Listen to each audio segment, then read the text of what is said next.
بسم اللہ الرحمن الرحیم۔ السلام علیکم ورحمۃ اللہ وبرکاتہ۔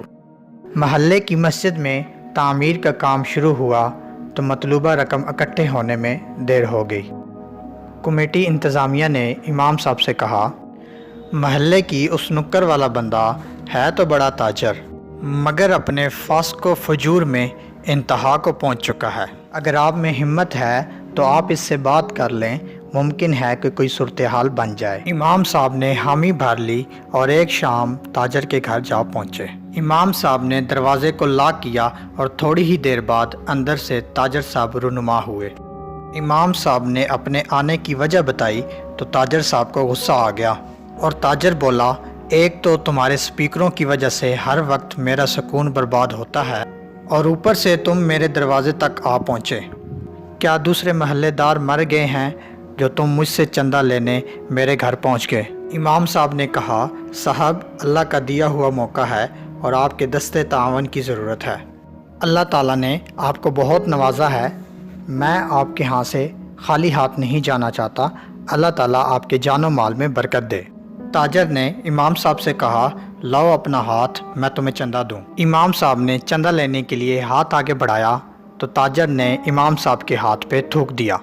پھر کیا ہوا جاننے کے لیے ویڈیو کو آخر تک ضرور دیکھیے۔ میں ہوں ڈاکٹر سیف اللہ اور آپ دیکھ رہے ہیں میرا آفیشیل یوٹیوب چینل۔ ویڈیو اچھی لگے لائک کریں، شیئر کریں اور اپنی رائے کا اظہار کومنٹس باکس میں ضرور کریں۔ امام صاحب نے تھوک والا ہاتھ بسم اللہ پڑھ کر اپنے سینے پہ مل لیا، دوسرا ہاتھ تاجر کی طرف بڑھایا اور کہا، یہ امداد تو میرے لیے ہوگی، اب اس ہاتھ پر اللہ کے لیے امداد رکھ دیجیے۔ یہ بات نہ جانے تاجر کو کہاں جا کے لگی اور فوراً زبان سے استغفر اللہ کہنا شروع کر دیا۔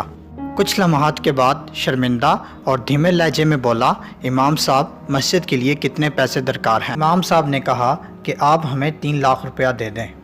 تاجر نے امام صاحب سے کہا کہ میں نے پوچھا ہے آپ کو پروجیکٹ کے لیے کل کتنی رقم کی ضرورت ہے؟ امام صاحب نے کہا، ہمیں مکمل طور پر مرمت کے لیے 8 لاکھ روپے درکار ہیں۔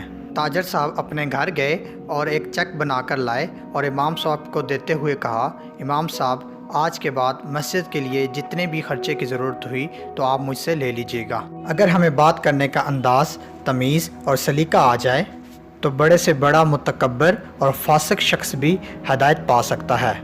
اسی لیے ہمارے نبی کریم خاتم النبیین صلی اللہ علیہ وآلہ وسلم نے ارشاد فرمایا، تم سب بہتر ہیں لیکن تم میں سے بہترین وہ ہیں جس کے اخلاق اچھے ہیں۔ نہ جانے کتنے ہی بے تکے طنزیہ جملوں کی وجہ سے لوگ قرآن، نماز اور دین سے دور ہو جاتے ہیں۔ اللہ تعالی ہمیں مثبت سوچ، مثبت رویہ اور مثبت کام کرنے کی توفیق عطا فرمائے۔